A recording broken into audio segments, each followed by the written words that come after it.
They say the best way to disappear in a city of 10 million people is to move into a high-rise. Nobody looks at you in the elevator. Nobody knocks on your door to borrow sugar.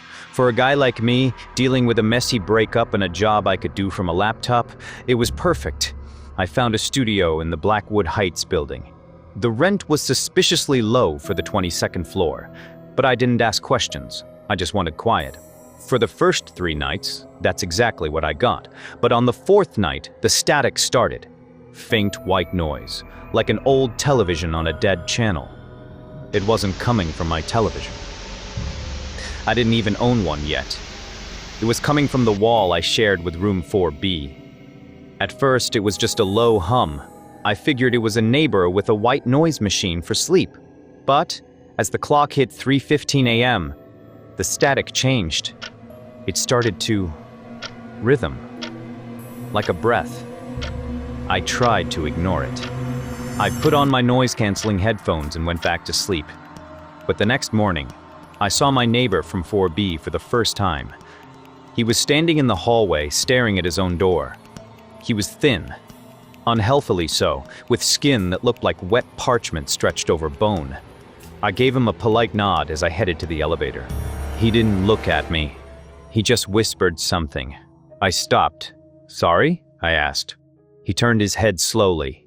His eyes were bloodshot, and he looked terrified. "Don't listen," he said. His voice was like sandpaper. "If you hear the frequency, don't try to find the melody." That night, the static was louder. It wasn't just white noise anymore. There were voices buried in it, distorted, overlapping. It sounded like 1,000 people whispering their deepest regrets all at once. I pressed my ear against the wall. I shouldn't have.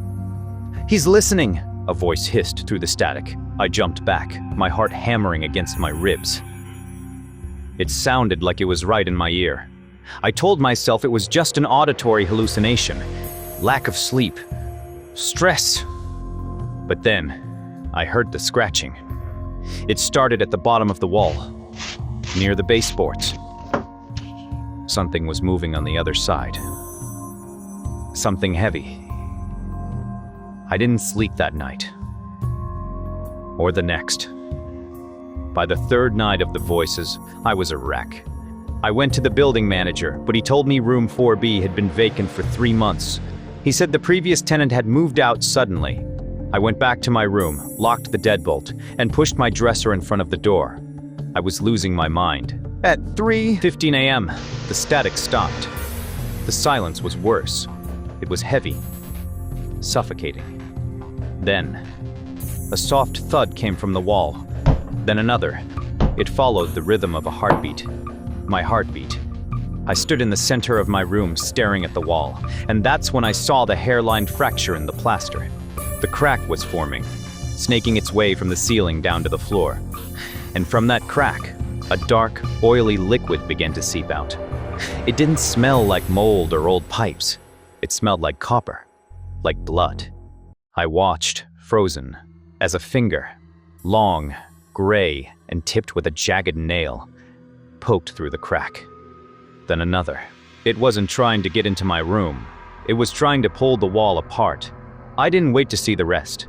I grabbed my keys and my phone and I ran.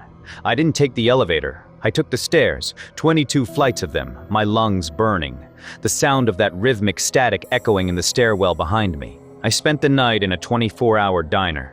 When the sun came up, I went back with 2 of my friends to get my things.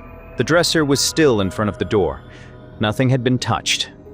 But when we moved the dresser, the wall was fine. No cracks, no oily liquid, no smell of blood. My friends laughed. They told me I was overworked, that I had a night terror. I almost believed them until I looked down at the baseboard. There, tucked into the corner where the wall met the floor, was a small tuft of gray hair, and pinned beneath it was a scrap of paper with my own handwriting on it. Except, I hadn't written it. It said, 3:15 a.m. We found the melody.